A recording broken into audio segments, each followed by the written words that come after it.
Cette jeune équipe d'acteurs s'avance vers la scène et s'apprête à présenter pour la première fois son spectacle face à un public. Une troupe de comédiens qui a travaillé cette représentation dans le cadre d'un atelier chantier d'insertion. L'insertion par le théâtre, c'est l'expression de soi et la confiance retrouvée. Cette capacité à s'extérioriser, à retrouver confiance en soi, c'est très important, à travailler en équipe, à retrouver vraiment confiance en soi, c'est primordial. Des scènes de la vie quotidienne sont jouées avec, comme fil conducteur, les violences conjugales au quotidien et les différentes formes d'addiction. C'est une thématique qui s'est imposée, tout vient d'eux, nous avions envie de questionner cette difficulté qu'on a à être en relation avec les autres et toutes les formes de violence que ça peut prendre. C'est la relation par exemple au sein du couple, dans le travail, face à soi-même, face à la rupture sentimentale. C'est des relations, quelquefois c'est des choses violentes et puis des phénomènes d'addiction. Moi, j'arrête de fumer, c'est une scène sur l'addiction à la cigarette. Et c'est pour montrer les difficultés à arrêter, vraiment le bon et le mauvais côté en fait de l'esprit qui nous dit mais oui il faut arrêter, et puis l'autre qui nous incite à continuer parce que c'est bon, parce que c'est cool, parce que c'est chouette, toutes les difficultés de l'addiction. Je suis dans un sketch où justement j'interviens en tant que personnage un peu soulard qui sort devant la boutique avec ses potes et quand il arrive chez lui, il engueule un peu sa femme. C'est pour montrer un peu aussi le côté macho de l'homme, qu'il faut avoir des parts égales de la chose. Pendant une année, ces volontaires inscrits dans une démarche d'insertion vont travailler leur jeu d'acteur au théâtre tout en réalisant leur projet d'insertion professionnelle. 2 volets de ce chantier d'exception qui porte ce public. Ça nous aide à prendre confiance en nous aussi. Moi, ça m'a aidé à prendre confiance en moi, chose qu'avant j'avais pas, avec ma timidité. Ça nous permet d'être nous-mêmes, d'aller au-delà de notre capacité, de prendre confiance en nous et de pouvoir nous dire que nous aussi on est capable. C'est vraiment un grand truc parce que, comme ma collègue a dit, on n'avait pas vraiment confiance en nous. On avait des vécus un peu tous similaires. Et du coup, ça a permis de nous regrouper et de vraiment donner quelque chose de valorisant. Cette troupe se produira tous les jeudis soirs au village Corail de Saint-Paul, partenaire de cette action. Les représentations seront forcément dépendantes des contraintes sanitaires.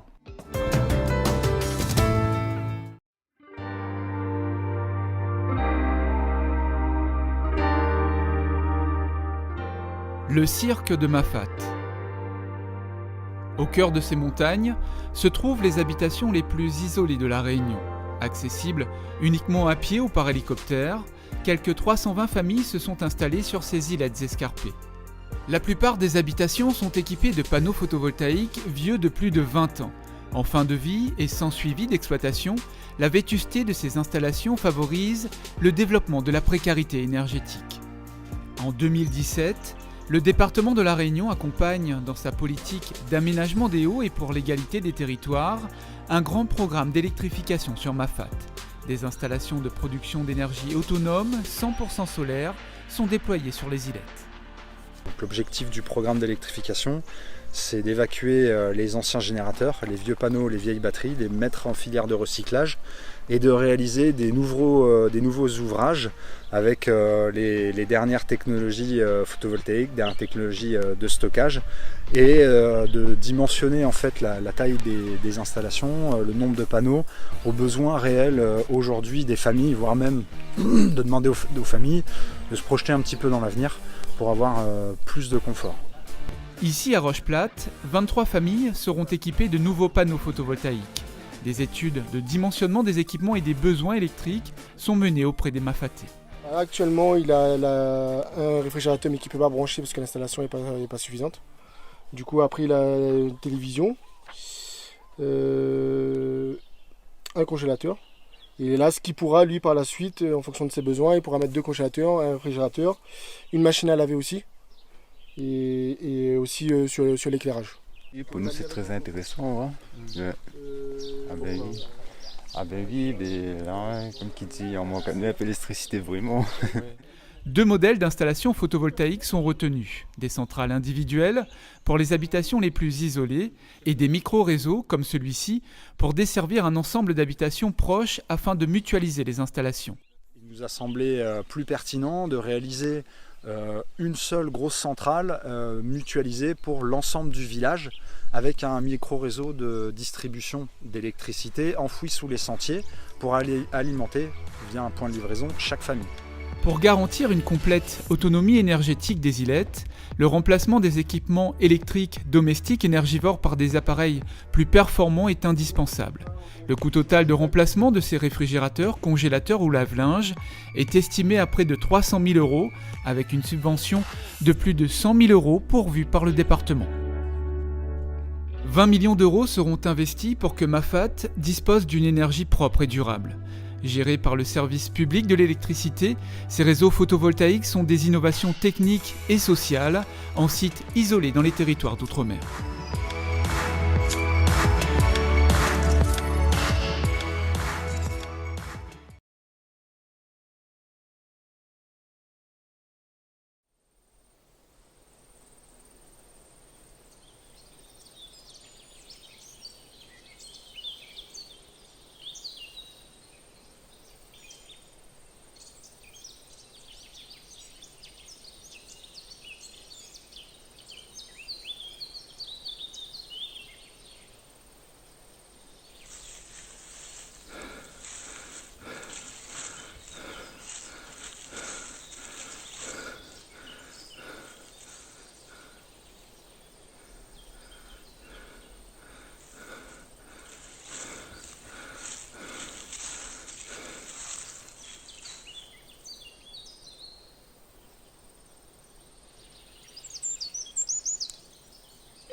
Alors, voici Mathéo, moi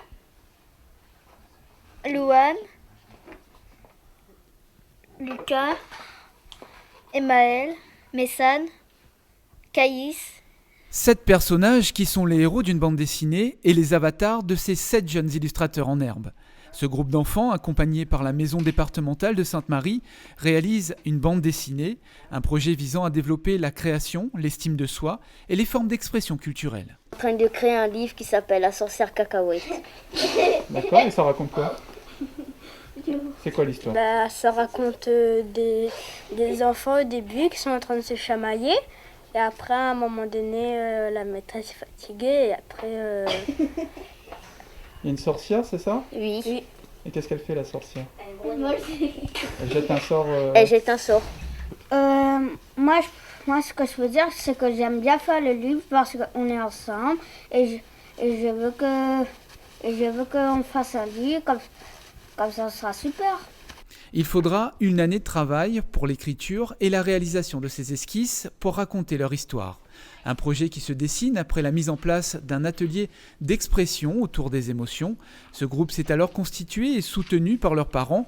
Ces jeunes créateurs s'initient au 9e art, celui de la bande dessinée. Ce projet s'inscrit aussi dans la globalité de notre souhait, nous, en tant que travailleurs sociaux, de développer justement l'intérêt pour la culture et de faciliter l'accès au temps fort de la culture à La Réunion, de façon générale, pour des publics qui en sont le plus souvent éloignés. Accompagné par l'artiste plasticien Clément Striano, le corps du livre se met en place. Un projet qui se réalise également en partenariat avec la Bibliothèque départementale de La Réunion, avec pour vocation d'ouvrir la culture au plus grand nombre. Dans un premier temps, ils viennent avec leur éducateur et par la suite, ils sont venus avec leur famille. Donc là, pour nous, tout est gagné. Ils sont venus, ce sont eux les messagers qui ont emmené leurs parents dans ce lieu de culture qu'ils n'ont pas l'habitude forcément de fréquenter parce qu'ils ne sont pas de la commune, ils habitent à Sainte-Marie. Donc revenir avec ses parents, ses frères et sœurs, découvrir, et c'est eux qui présentent la bibliothèque. Donc nous, pour la bibliothèque, on est très contents de ce partenariat. La restitution de ce travail se fera pour le mois d'octobre. Les enfants se feront une joie de vous raconter leur histoire.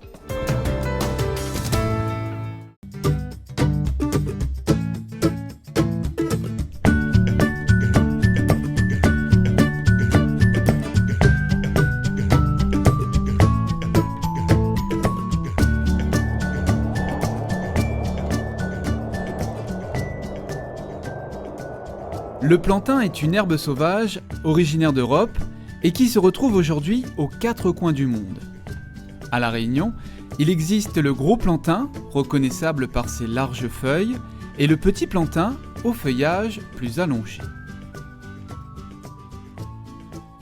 Le plantain. À La Réunion, on a 2 qualités plantain. On a le gros plantain, qu'on trouve plutôt dans les bas, aussi comme là dans les hauts, parce que le monde a semé, ou bien les oiseaux apportent le grain. Il nous reconnaît Ali parce que le feuille est plus large par rapport aux petits plantains que nous trouvons dans les hauts, dans le carogéranium ou dans le carocane. Donc ça là, le gros plantain, on appelle ça plantain major. Il vient peut-être d'Europe ou là-bas, le pays d'Afrique. Le monde amène ça au début quand on arrive à La Réunion, il a propagé. Il propage facilement parce que là tu regardes bien là, il sort des petits balais de graines comme ça, et là-dedans on a des milliers de petites graines qui tombent à terre. S'il a tombé un coin où c'est que de l'eau, là moi pour semer là. Hein. On revient là dans 3 mois, le plantain est en carreau. Donc dans les pots là, mis 5 plantains comme ça. Et vite fait, on a un carreau plantain. Pourquoi ça, tout le monde utilise Ali? Que ce soit le petit plantain oreilles lapin, on appelle ça. Plantain oreilles lapin parce qu'il ressemble à des oreilles lapin vraiment. Ou bien le gros plantain, plantago major, plantain major, les feuilles les larges. Tout le monde connaît ça à La Réunion dans l'utilisation pour problème nos yeux quand on a conjonctivite ou bien qu'on a mal aux yeux.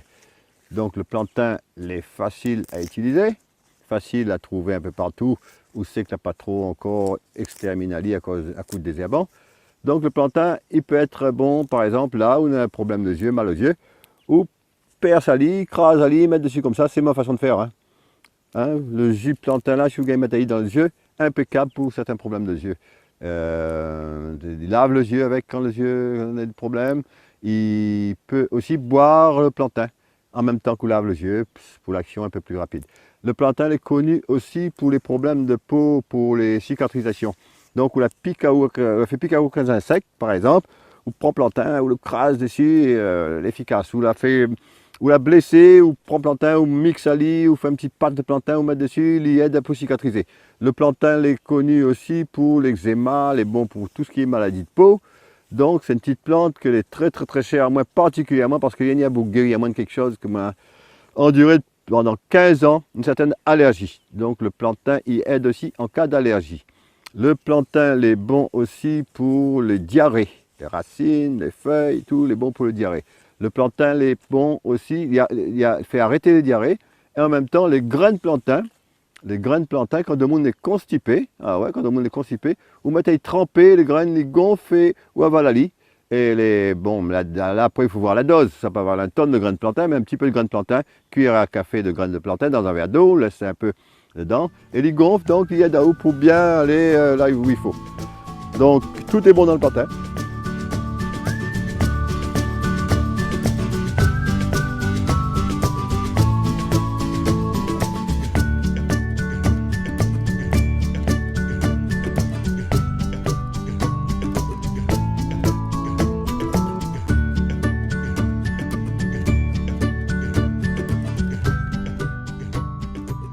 On a le choix, soit nous mettre carrément la tige comme ça dans une grande bouteille et puis nous mettre comme ça de tige de plante. Là c'est bois d'arnette que nous mettons dans macération d'une bouteille. Ou bien couper en petits morceaux de coupe à ligne. Branle blanc, les connus pour ses effets macération dans l'alcool pour les douleurs. Pas confondre avec le branle que nous trouvons plus souvent dans les hauts de l'île. Différence est nette, hein, branle blanc et le branle balai. Voilà. Donc pareil, nous coupons ça en petits morceaux. Tout ça dans une bouteille avec de l'alcool dedans. Nous choisissons tout l'alcool pour mettre dedans. Quand on a assez de plantes dedans, il verse l'alcool dedans. À cette heure, nous allons mettre un peu de l'alcool dedans. Bien recouvrir à toutes les plantes.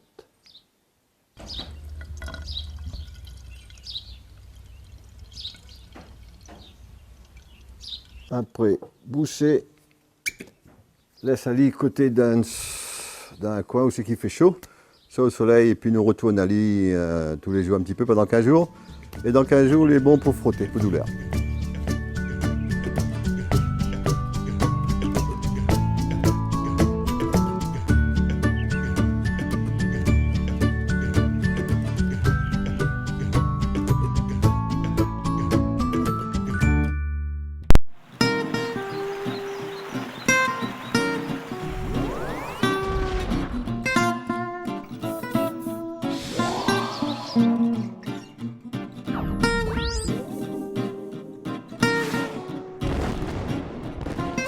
Tito, le titan des hauts. Tito va au marché, de Guillaume Bernardin, aux éditions Tibaba, les collections de la Réunion. Tito est un petit tangue qui habite dans les hauts de l'île de la Réunion, au milieu de magnifiques montagnes. Il aime l'aventure et rêve de découvrir le monde. Aujourd'hui, maman va au marché. « Tu veux venir avec moi ?» demande maman.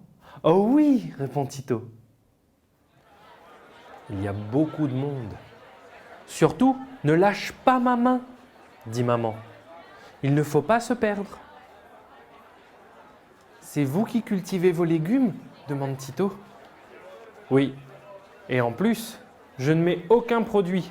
C'est meilleur pour la nature et pour nous, » répond le marchand. « Qui veut des samoussas ?» demande un commerçant. « Moi, répond Tito. « Dis maman, je peux aller en prendre ?»« Oui, Tito, prends-en 2. Un pour toi et un pour moi. » Quelle bonne odeur! J'ai eu une bonne idée, s'est dit Tito. Maman va être contente. Mais où est maman? Maman! Maman! Crie Tito. Maman a disparu. Tito est perdu. Tito cherche partout, mais il y a bien trop de monde. Il ne trouve pas sa maman. Il se met à pleurer. Tito regarde le commerçant en pleurant. « J'ai perdu ma maman !» dit Tito. « Je suis là !» dit maman. « Je prenais des légumes derrière toi. »« Je ne lâcherai plus ta main !» dit Tito. « Je ne veux plus te perdre. »« Tiens maman, ils sont très bons ces samoussas. Et c'est moi qui les ai achetés. »